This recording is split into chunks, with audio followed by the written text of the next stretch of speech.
देखाई दा। हो गईले आराध के बेर हो देव दर्शन देखाई दा।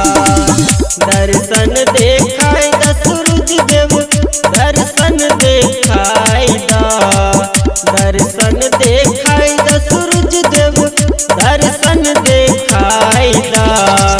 करै छी बिनती बेर बेर हो देव दर्शन देखाई दा। हो गईले आराध के बेर हो देव दर्शन देखाई दा।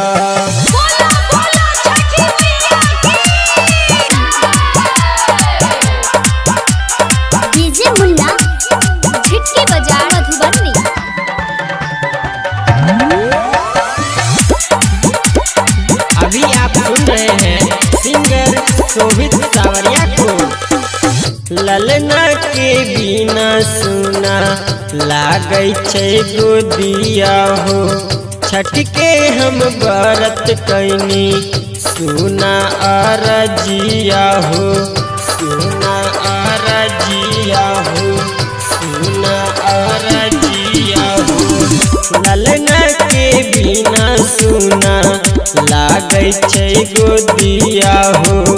छठ के हम व्रत कैनी सुना अरजिया हो।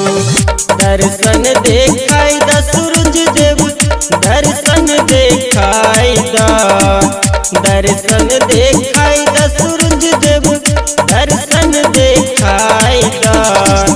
करै छी बिनती बेर बेर हो देव दर्शन देखाई दा।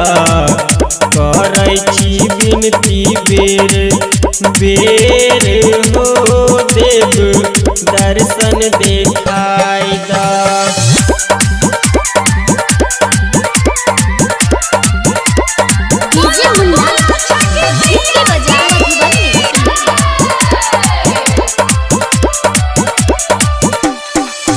तीन दिन के भूखल प्यासल छियै आदित्य मल हो।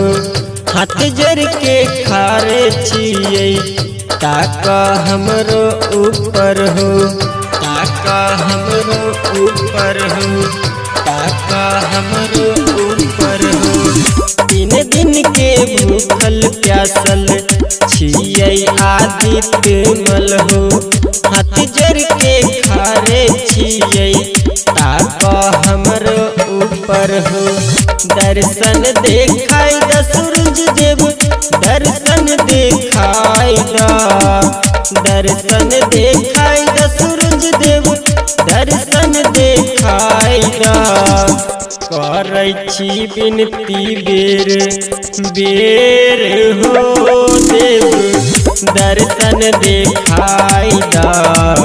हो गईले आराध के बेर हो देव दर्शन देखाई दा। Mixed by Yadav Ram Milan.